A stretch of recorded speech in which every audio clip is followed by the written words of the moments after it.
नमस्कार दर्शक बंधु आज हूँ शुक्रवार दिन नवेम्बर मास 28 तारिख आसतु जाना आज संपूर्ण खबर और देश दुनिया सब बड़ खबर उपर नजर पकाइबा। प्रतिदिन एमती न्यूज वीडियो सर्वप्रथम देखापी आम चैनल टी सब्सक्राइब करनी तेज आसतु आज गुरुत्वपूर्ण खबर गुड़िक नजर पकाइबा। आज प्रथम खबर रही पुणी थरिला ओडिशा आसंता 2 दिन घन कुहुड़ी आशंका एसबू जिला को सतर्क सूचना राज्य में पुणी थे शीतर प्रकोप बढ़िबारे लागिछि। आसंता 2 दिन मध्य ओडिशार किछि अंचल में घन कुहुड़ी देखा जिबार संभावना रही बोली पाणीपाग विज्ञान केन्द्र पूर्वानुमान करिसेंति। पाणीपाग विभाग सूचना अनुसार आसंता 2 दिन मध्य सुंदरगढ़ झारसुगुड़ा कंधमाल और कोरापुट जिलार गोटे किंबा 2टी स्थान में घन कुहुड़ी हेबार संभावना थिबारु एही जिलागुड़िक पई येलो वार्निंग जारी करा जायछि। गुरुवार राज्य में अनेक स्थान में सर्वनिम्न तापमात्रा 2 ରୁ 4 डिग्री सेल्सियस ह्रास पाइछि। उत्तर आभ्यंतरीण ओडिशार किछि स्थान में तापमात्रा स्वाभाविक हेबाठारु प्राय 6 डिग्री कम रेकर्ड करा जायछि। दक्षिण उपकूल ओडिशा एवं उत्तर ओडिशार किछि स्थान में तापमात्रा स्वाभाविक ठारु 3 ରୁ 5 डिग्री कम रहिथिला। राज्य अन्य अंचल में तापमात्रा स्वाभाविक ठारु 2 ରୁ 3 डिग्री कम थिबा लक्ष्य रखा जायछि। परवर्ती खबर अछि दुर्बल हेउछि सेन्यार बल गोटाउछि द्यूता। इंडोनेशियार मालका अंचल में लैंडफॉल परे दक्षिण पूर्व दिगरे अग्रसर हेउछि बात्या सेन्यार। गत 6 घंटा हेला घंटा प्रति 10 किमी बेगरे बात्या आगको बढ़ुथिबा बेले आज संध्या सुधा दुर्बल होइजिबो सेन्यार। मालका समुद्र संधि अंचल में सृष्टि होई मात्र कई घंटारे लैंडफॉल करिथिला बात्या सेन्यार। आज सकाळु बात्या सेन्यार गभीर अवपातर रूप नैथिबा बेले अपराह्नरे अवपातरे परिणत होई क्रमशः दुर्बल हेबो। सेपटे बंगोपसागर रे आउ एको बात्या दाना बांधुछि। श्रीलंका उपकूल रे सृष्टि होइतिबा सिस्टम घनीभूत हेबा संभावना रहिछि। एहा उत्तर उत्तर पश्चिम दिगकु गति करी परवर्ती 24 घंटा रे अधिक घनीभूत होई अवपातर रूप नेबो। परवर्ती 48 घंटा रे एहा आहुरी अधिक घनीभूत होई दक्षिण पश्चिम बंगोपसागर रे उत्तर पश्चिम दिगकु गति करी तमिलनाडु और पुडुचेरी मुहाइबो। 29 तारिख बेलू यह बात्यार रूप नेबार संभावना रही। जदि बात्या सृष्टि हुए एहार ना रहिबो द्यूता। एहार विशेष प्रभाव मध्य ओडिशा उपरे रहिबो नाही। डिसेंबर 1 और 2 तारिख रे राज्य रे कां भां वर्षा होई पारे। परवर्ती खबर अछि शिक्षकों बदली करि परिबेनी कोनोसी नेता मंत्री हाईकोर्ट को गुरुत्वपूर्ण राय। शिक्षक शिक्षयित्री बदली को नहीं राज्य सरकार को लगिला बड़ झटका। शिक्षा क्षेत्र में राजनैतिक हस्तक्षेप को हाईकोर्ट को ना पसंद। एने राज्य सरकार ने करिथिबा चिठी को खारज कले हाईकोर्ट। एपरि कले शिक्षा क्षेत्र में राजनैतिक हस्तक्षेप हेबो बोली हाईकोर्ट कहिसंती। सूचना थाउ कि राज्य सरकार 15 शिक्षक शिक्षयित्री को बदली पई सांसद विधायकों को देइथिले।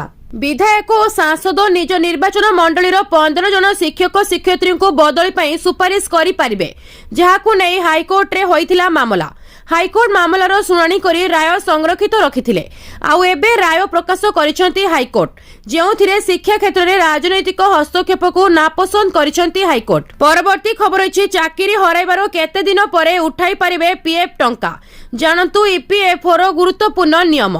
जदि आपण नियमित भाबरे कोनोसी कंपनी रे काम करूछंती एवं मासिक दरमा पाउछंती तेबे आपणकर एक प्रोविडेंट फंड अकाउंट निहाती थिबा। कर्मचारी भविष्य निधि पांठी संगठन समस्त वेतनभोगी व्यक्ति को यह सुविधा प्रदान करे। अवसर समय वेतनभोगी श्रेणी पई प्रोविडेंट फंड अकाउंट एक गुरुत्वपूर्ण समर्थन। प्रति मासरे जने कर्मचारी मूल दरमार 12% पीएफ अवदान पई काटी दिया जाए एवं कंपनी समान परिमाणर योगदान करे। पीएफ उठाण नियम कष्टकर समय जेतेबेले आमको टंकार आवश्यकता थाए एवं आम अन्य कोनोसी स्थानरू ता व्यवस्था करि पारु नाहु। ईपीएफओ कर्मचारी भविष्य निधि पांठीरू टंका उठाइबार सुविधा मध्य प्रदान करे। संप्रति ईपीएफओ पीएफ उठाण नियम को मध्य यथेष्ट कोहल करिछि। परिवर्तन एक अंश भाव में आंशिक उठाण पई 13 प्रकार व्यवस्था को उच्छेद करा जायछि एवं केवल 3टी वर्ग सृष्टि करा जायछि। परवर्ती खबर अछि गुरुवार माणबसारे कमिगला सुना मूल्य। जानतु आज केते रहिछि रूपा दर। आज गुरुवार रे कमिगला सुना दर। नेशनल वेबसाइट गुड रिटर्न्स अनुजाई आज भुवनेश्वर में 24 कैरेट सुना दर 10 ग्राम पिछा 1,27,750 टंका रही, जहाँ गतकाली 1,27,910 टंका थिला। आज एथिरे 160 टंका ह्रास घटिबा देखिबाकू मिलिछि। सेहीपरि 22 कैरेट सुना दर 10 ग्राम पिछा 1,17,100 टंका रही। गतकाली एहार दर 1,17,250 टंका थिला।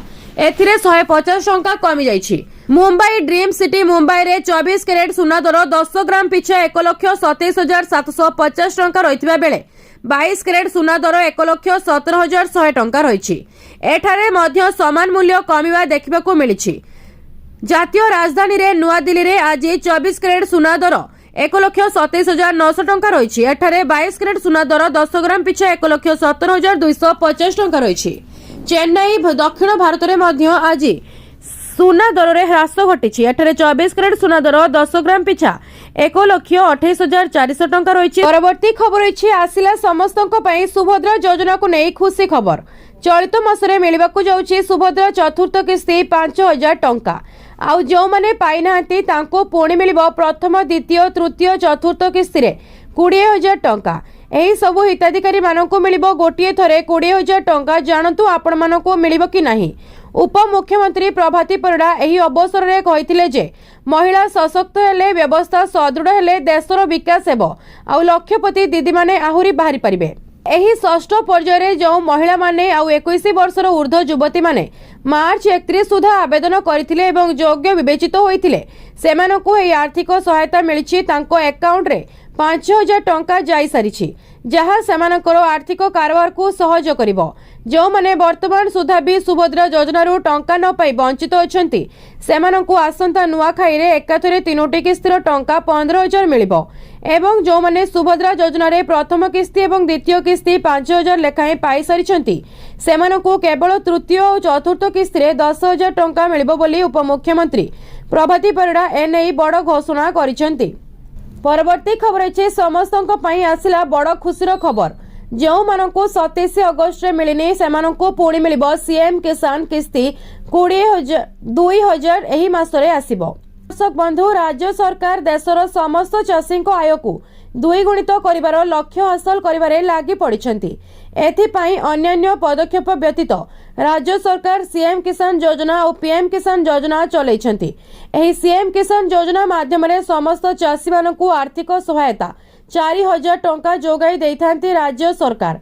एबे पुणी एही मासरे जेउ चाषी माने गत 27 अगस्त रे पाई नांती तांको पई खूब शीघ्र खुशी खबर आसिबाकू जाउछि। गत अगस्त मास 27 तारिख रे आसी सारिछि सीएम किसान किस्ती 2,000 टंका। किस्ती पाइबा पाई चाषी मानकू इकेवाईसी करबा बहुत गुरुत्वपूर्ण अटे। आउ इकेवाईसी करि नथिले तबे किस्तीर 2,000 टंका अटकी जाई पारे बोली राज्य सरकार कहिसंती। प्रधानमंत्री किसान सम्मान निधि अधीन रे प्रति वर्ष चाषी मानकू 3टी किस्ती रे 6,000 टंकार आर्थिक सहायता दिया जाय थाए। आउ सीएम किसान ले वर्ष को 4,000 मिली थाए। एही टंका चाषी मानकू वर्ष सारा रे किस्ती जरिया रे जारी करा जाय थाए। प्रत्येक किस्ती रे 2,000 टंका समस्तଙ୍କୁ मिली थाए। ए पर्यंत चाषी माने ए वर्षर प्रथम एवं द्वितीय किस्ती 4,000 टंका पाई सारिछंती। एबे अपेक्षा अछि तो जहाकू मिलिनी टंका सेही चाषी को पुणी मिलिबो सेही तारिख। परवर्ती खबर अछि बीएसएनएल लो जबरदस्त ऑफर आसिला सस्ता रिचार्ज प्लान। वर्ष सारा फ्री कॉलिंग सह मिलिबो एही सब सुविधा। एहारो लक्ष लक्ष उपभोक्ता को वर्ष सारा कम मूल्य रे सेमानकर सिम सक्रिय रखिबा पई एक साधनार उपाय हनिछि। सरकारी टेलीकॉम कंपनी रो एही प्रीपेड रिचार्ज योजना 365 दिनर वैधता सहित आसी थाए। एहा असीमित कॉलिंग एवं मागणा जातीय रोमिंग भली सुविधा प्रदान करे। बीएसएनएल निरंतर भाबरे एहारो उपभोक्ता मानक पई सुलभ योजना प्रचलन करूछि। कंपनी संप्रति लक्ष लक्ष नूतन उपभोक्ता को एहारो नेटवर्क रे जोड़िछि, जहा घरोई कंपनी गुड़िक पई एक चैलेंज सृष्टि करिछि। नुआ 365 दिनिया प्लान बीएसएनएल एहा ऑफिशियल एक्स हैंडल माध्यम रे एहारो 365 दिनर वैधता योजना घोषणा करिछि। एही रिचार्ज योजनार मूल्य 2,399 टंका। उपलब्ध लाभ विषय रे कहिबाकू गले उपभोक्ता माने सारा भारत रे असीमित कॉलिंग एवं मागणा जातीय रोमिंग पांती। एहा सहित एहा प्रतिदिन 2 GB हाई स्पीड डाटा एवं 100 मागणा एसएमएस मध्य प्रदान करे।